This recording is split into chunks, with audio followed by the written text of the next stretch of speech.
I've had a low libido in general, which has dropped even more recently because of my struggles with mental health and resultant medication. My struggle with depression has also caused some erectile dysfunction and an inability to climax on occasion. My partner is kind, generous, understanding, and extremely supportive, but I know this is frustrating for her as she has a much higher libido than me. We have a pleasurable sex life with plenty of foreplay and lots of laughter and fun during sex. But because of my lower libido, inability to maintain an erection, and feeling like I'm letting down my partner, I'm struggling with my feelings of self-worth and masculinity because this makes me feel like less of a man. I appreciate all the support and advice, everyone. I thought I'd address a couple of recurring points that have come up in the comments. I already have an appointment to get my testosterone checked, along with some other routine blood work like thyroid, vitamin B12, and vitamin D, as suggested by my doctor. The technician is coming in the next hour to collect blood samples. I just started very basic and minimal exercise.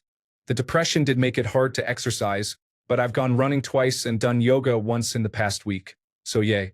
This is a new experience for both me and my partner. So yes, we do struggle to talk to each other sometimes about it.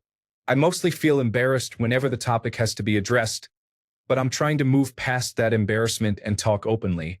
Thankfully, my partner makes me feel comfortable enough to talk about this without fear of judgment. The low libido has been around for a while. The erectile dysfunction and inability to climax are more recent. I'm not sure if they're linked or not, but I will visit a sex therapist as advised by some people here and try to address that separately from the depression.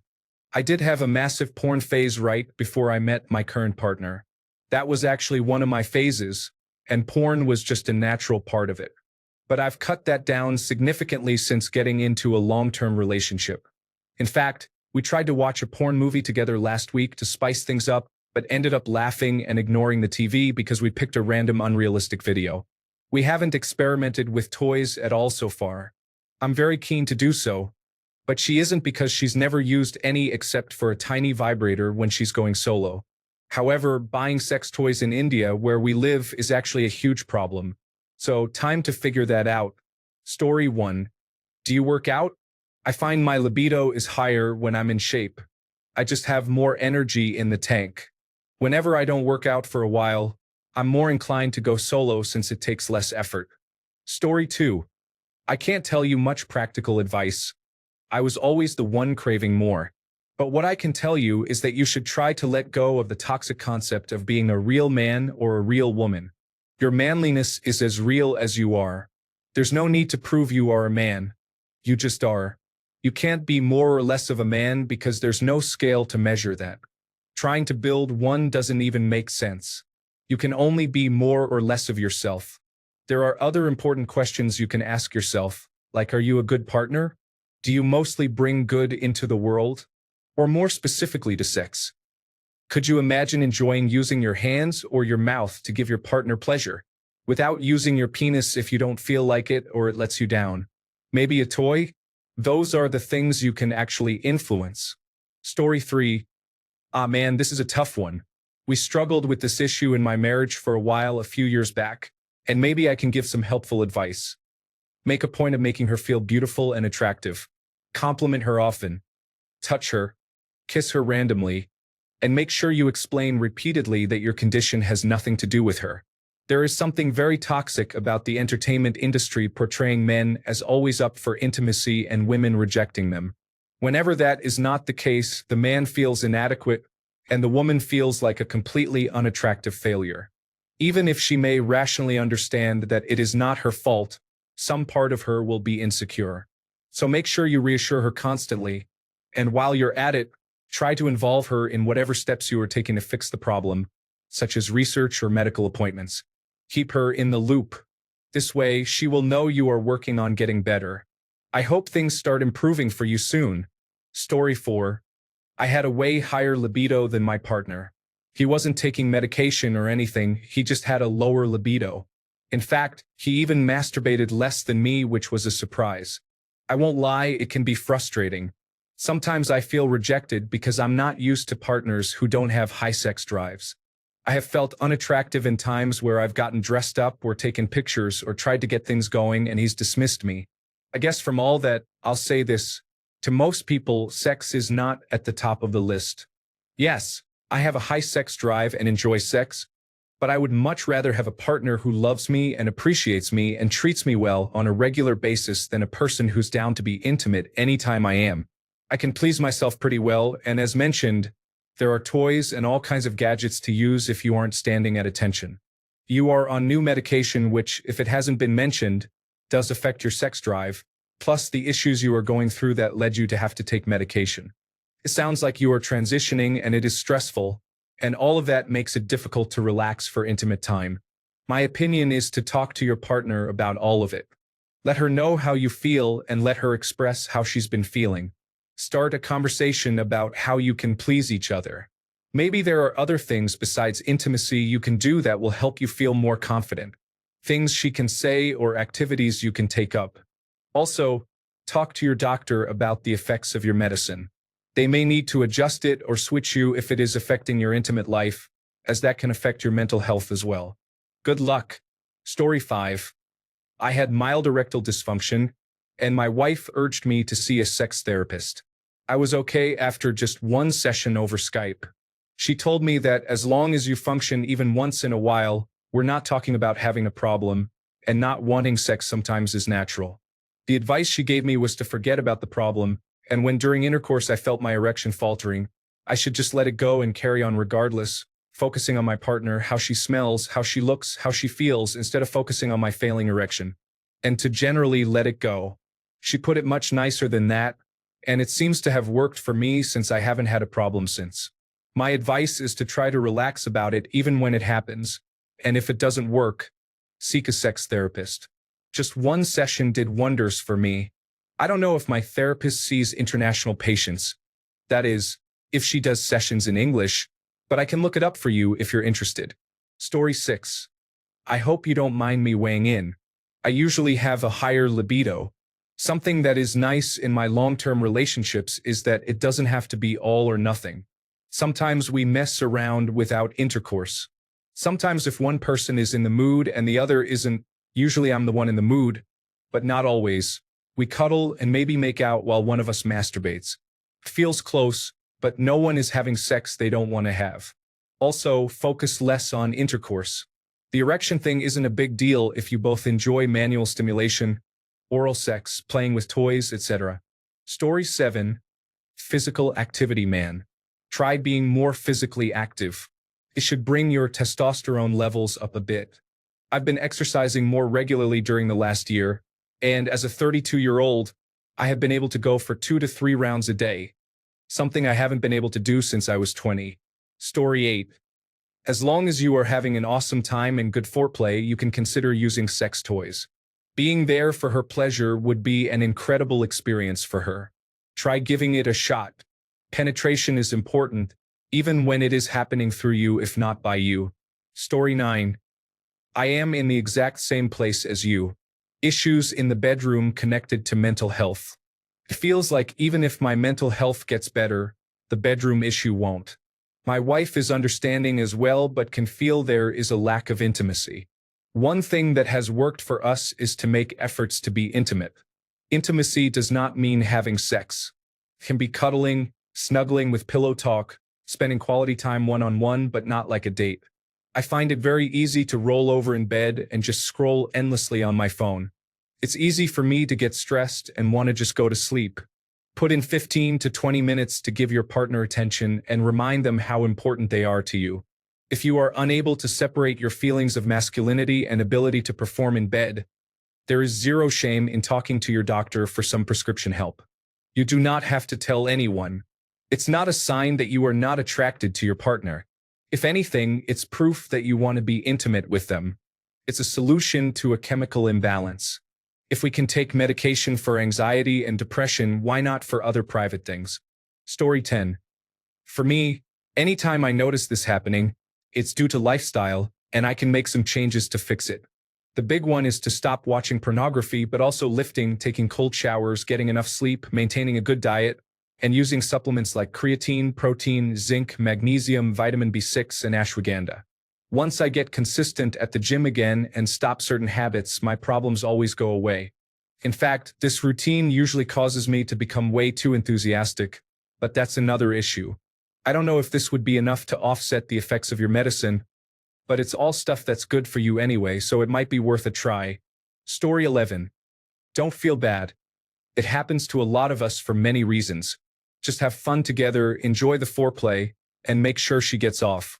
Anything after that is just for fun. I doubt she is judging you. Story 12. 1. Take your time during foreplay. This will make the single sexual encounter much better for her. 2. Get her an industrial-sized battery-powered adult recreational fake penis. Some companies even sell clone your willy kits so you can make it to your shape and size if you prefer. Story 13. You can take care of her needs without having a desire of your own. Oral, fingers, toys, whatever floats her boat. Penetrative sex is just one kind. You can turn it into a game or kink. Blindfold or tie her up, tease her, and make her come as many times as she likes. Alternatively, you could buy one of the many toys that go in or on a woman and use that to titillate and satisfy her all day without having to be physically involved yourself. Basically, just because you're not hungry doesn't mean I can't whip up something for her to eat. Story 14. Talk to her about it. Reconcile the issue with yourself, and beyond that, if she is cool with you, she is cool. Do not project your frustration with yourself onto her. But also make sure she legitimately does not have any resentments. Just talk to her about it. Story 15. I can relate to this.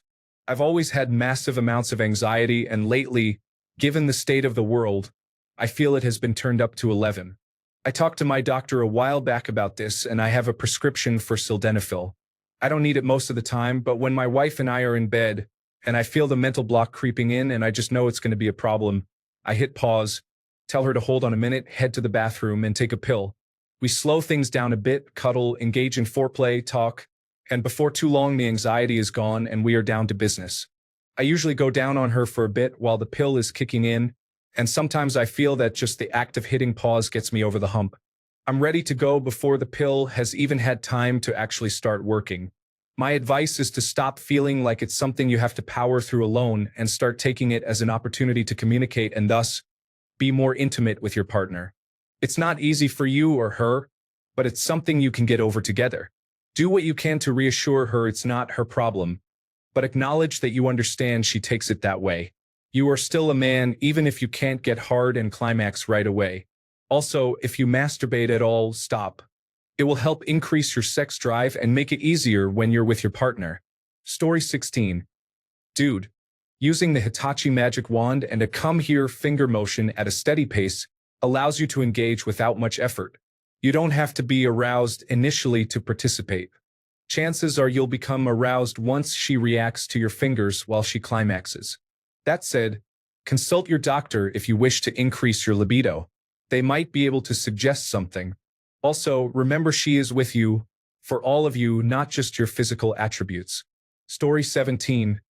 Stay away from pornography. Eat a healthy diet. Get checked for any health issues.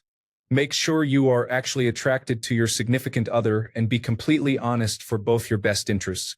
Last but not least, take more risks. Maybe you are lacking the life experiences that trigger your deepest desires as a male. Story 18. Hey, so I'm a woman, but I went through the same exact thing with my partner. First thing, I think you need to focus on the root of the issue. Have you spoken with a doctor about your depression? Would you consider treatment? Money was the biggest hurdle for me, so if it is for you, I downloaded K-Health app. I pay $29 a month to have unlimited access to a doctor at any time and also get medication sent right to my door. Just an option. Second, I would reflect on your current lifestyle. What are things you do that feed into your depression? I would work to change any habits that don't help your mental health, even if you don't outright realize it. How is your diet? Do you have some sort of sleep schedule? I ask all of this because after seeking treatment, I had to make changes within my own daily lifestyle to help facilitate these healthy changes. Of course, starting medication helped push me to make those changes. Treatment can do wonders, but you have to allow it the space in your life and mindset to manifest. I totally understand your feelings of inadequacy because I constantly felt like a bad girlfriend for not wanting to have sex every day like he did. I felt guilty for what my body did or didn't want or do. Please do not underestimate your partner's words and feelings when she expresses her understanding and support. It sounds like you have a solid relationship, and she understands that sex, or lack thereof, doesn't define who you are as a man, partner, individual, nor represent your feelings towards her. Mental health can take a toll on all aspects of our lives. What would help at times was just laying in bed, clothed, holding each other close, no expectations, just kissing, touching, reaffirming words, being affectionate and intimate. If things stop there, that's all right, but other times it helps get things going. Be kind to yourself. Best of luck, friend. I hope things improve for your mental health. Story 19. You should see a doctor and ask about testosterone therapy. Low testosterone levels can cause all those things, among other health problems, and should be treated. It may accidentally help out in the bedroom too. Story 20. I really don't think you're giving the medication side effects enough credit for these problems. I'm a woman, and Lexapro completely made me have all the above, minus erections obviously. Selective serotonin reuptake inhibitors are amazing and horrible at the same time. Story 21. To everyone saying low testosterone, taking testosterone replacement also has a lot of negative side effects, so there may be a reason physicians avoid it if possible. Story 22.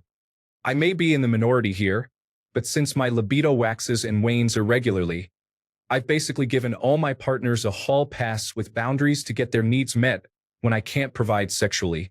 Please note, I've known for a long time I'll never meet anyone's needs fully, so this isn't a big deal for me.